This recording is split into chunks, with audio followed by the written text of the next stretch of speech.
As I tell this, my hands are trembling, because even I can't fully comprehend what I've experienced. If you're watching this video, I'm probably not lost, at least not yet. But maybe I've already vanished, and you're just listening to these words as a mere memory. Subscribe to the channel, turn on notifications, and like the video to dive deeper into the story. Let's get started. Asterisk. We went there of our own free will. No one forced us. No one threatened us. Four friends, setting out for an ordinary camping trip. Me, Ethan, Jake, and Sophia. It was just a camping trip, right? Sitting by the fire, sharing stories, enjoying the lakeside, and feeling the peace of nature. But we were wrong. In that forest, something was there. And it didn't let us reach the fourth night. But what was this fourth night? Why the fourth night? When we arrived at the campsite, everything seemed normal. A large clearing surrounded by trees, a rusty table in the middle, a few broken benches. But we didn't know why this old campsite had been abandoned. Or at least, no one had told us.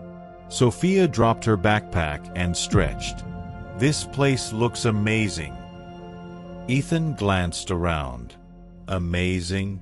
It looks like no one has set foot here for years. Maybe no one should. Jake shrugged.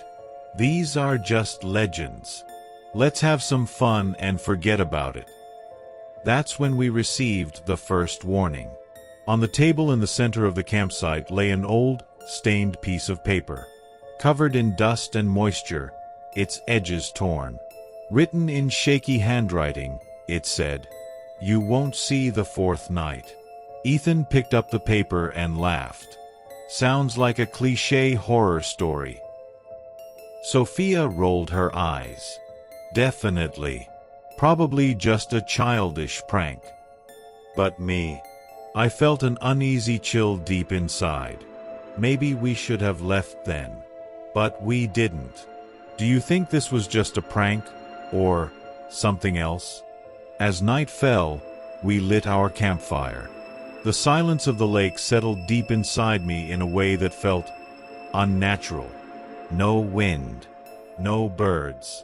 It was as if nature itself was holding its breath.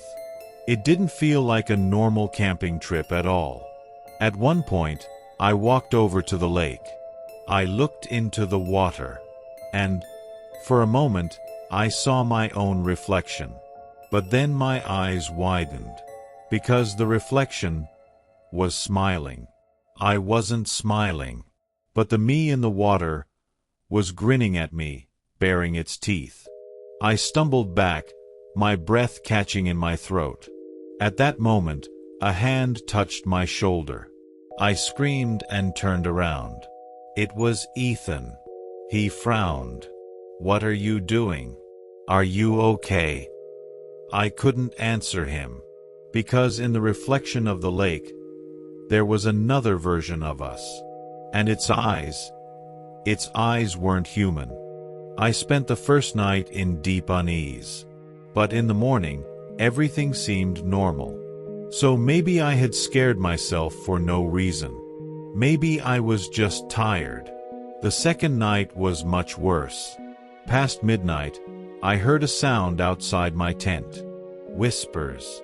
Someone was out there. And those voices, they sounded familiar. "Wake up. You're not alone here." I heard my own name. In my own voice.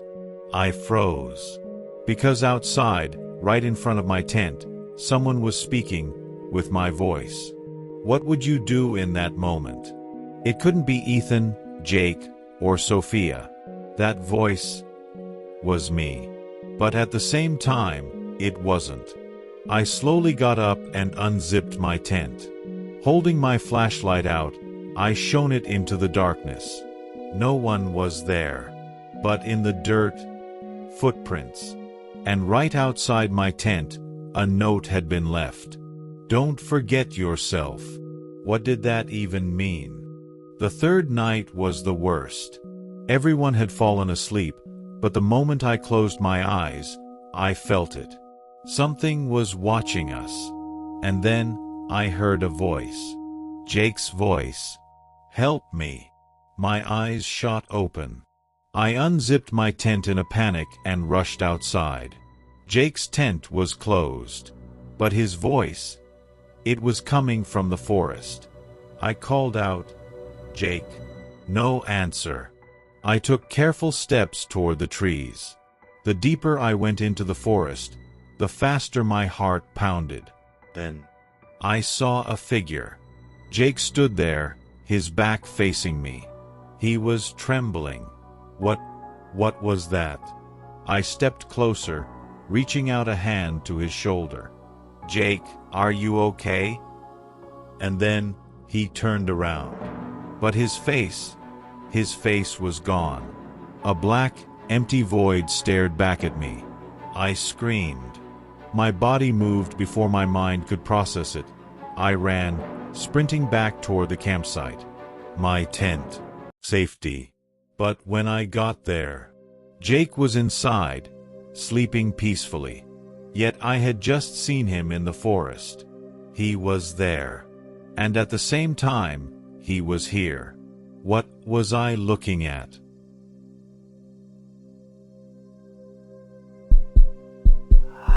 Another camp. Another nightmare. We decided to take a weekend getaway. 4 friends, deciding to camp in a remote forest. Everything seemed like a typical adventure. Me, Max, Lily, and Oliver. We all wanted to get away from the city and find peace in nature. But we didn't know about the dark past of this forest, this campground. When we arrived, everything was silent. There wasn't a single trace around us.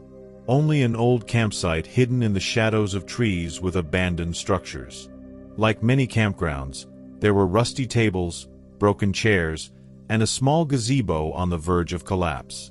No one came here. But why? Without knowing, we decided to treat it as just another regular camping trip. Max started the fire while Lily and I set up the tents.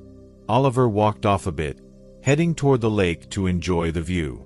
Everything was fine, but something felt off. The lake was more still than usual. No waves, no reflections.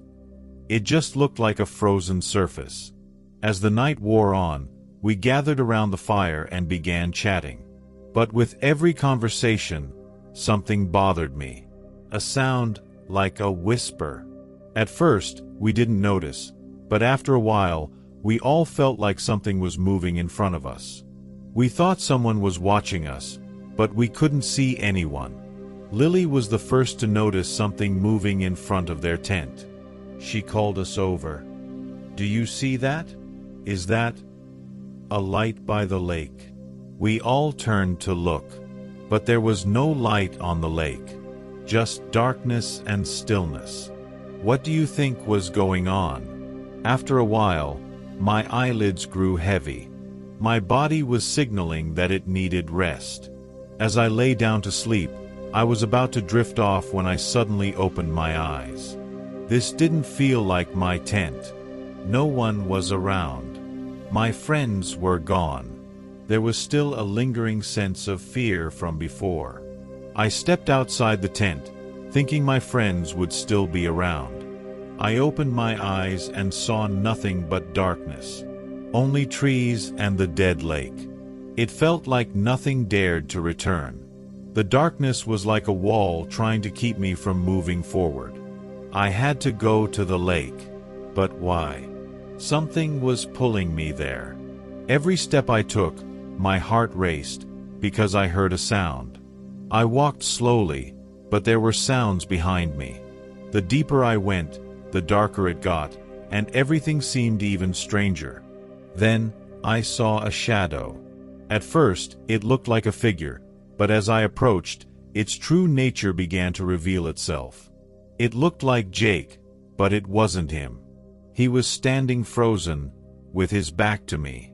Hesitantly, I got closer, but the echoes of my steps sped up crazily. My eyes were locked on him, but it wasn't him. Finally, I gathered my courage and approached him. His hands were trembling with fear. Every word in my own voice felt strange. "Jake, are you okay?" I said. He turned to look at me, and that's when I noticed something. He had no face. Only a black void. No expression, no emotion. Just emptiness. My skin crawled. I froze in place and quickly stepped back, but the darkness was following me every step of the way. I screamed and tried to run back, but my legs wouldn't let me. When I rushed back to my tent, everything changed. Jake was inside, peacefully sleeping. The same Jake, calm and serene. But this was something else. I had seen another Jake in the woods, someone from another world. Was the real Jake not here? I didn't sleep until morning. I was constantly on edge, afraid that everything would get even darker. As the night progressed, I heard whispers again. But this time, it wasn't my eyes deceiving me. I wasn't sure of anything's reality. As the first light of dawn broke over the forest, I finally found a moment of peace before falling asleep. But from the depths of the forest came another sound, another whisper that woke me up again. "Stay here. We're here." This forest wanted to pull us in, but somehow we escaped. Did we really escape, or are we still a part of the forest? I don't know. One thing remains: fear. And the forest is still waiting. Before moving on to the next story, subscribe to the channel for more stories.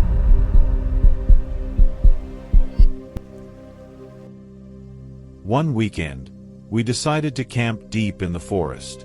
We all wanted to get lost in nature, to escape the city. Me, Max, Lily, and Oliver. We all had the same goal, to spend one night surrounded by nature. But this forest, with its dark secret, would give us an experience we never expected. Before the story begins, don't forget to subscribe to the channel. When we arrived at our campsite, everything was silent. Not even the birds were chirping, only the faint rustling of the wind could be heard. As we set up our tents, a strange sound began coming from the depths of the forest. At first, we thought it was just the wind, but the sound grew clearer, a whisper. We didn't know what it was. We all looked at each other and asked, "Is someone here?" Max said, "Maybe it's coming from a nearby village," but we couldn't find the source of the sound. Throughout the night, these strange sounds continued. The whispers were getting closer with each passing minute. But we couldn't see anyone. The sounds seemed to be circling around our tents, but we couldn't approach them. Fear slowly spread among us. What do you think these sounds were? As the hours passed, the whispers gradually faded. Everything became quiet again. But none of us could truly sleep until morning. Every time we opened our eyes, we could hear the same sound from the depths of the forest. It felt like someone was close by, but we could never see them. In the early hours of the morning, we gathered some courage and stepped outside. The sky was just beginning to lighten, and everything was silent. Those terrifying sounds seemed to have disappeared. However, a little further from the campsite, we found an old shoe print on the dirt road. The print seemed to be leading towards us. We looked at each other, wondering where this trail would take us. Oliver said, "These aren't our prints." Yes, they didn't look like ours. We immediately decided to follow the trail. The prints led us to the remains of an abandoned structure. There was no sign of the people who might have once lived there. But with every step, we felt as though something was following us. We hurried our pace and entered the ruins. That's when the sounds started again. This time, it wasn't just whispers. There were footsteps approaching us. The sound seemed to echo in the darkness. Suddenly, we were pulled into a deep darkness. There was no one around, but the sounds were now even closer and more terrifying. We looked around, but we couldn't see anything. Slowly, we began to walk backwards, and suddenly, we saw some light. We rushed back to our campsite. But something had changed. Nothing was in its place at the campsite.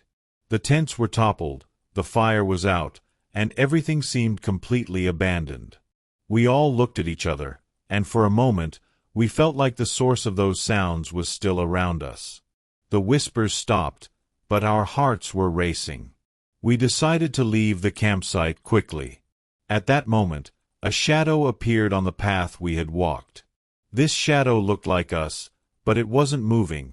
It was frozen in place. We quickened our pace, but the shadow didn't take a single step. For a moment, it seemed like it was going to move, but then it disappeared. That's when we realized we were still somehow trapped in the forest. We left the forest. But the forest didn't leave us. Those missing sounds, that shadow, they still echoed in our ears. It felt like we had never truly left. If you enjoyed the story, don't forget to subscribe to the channel for more.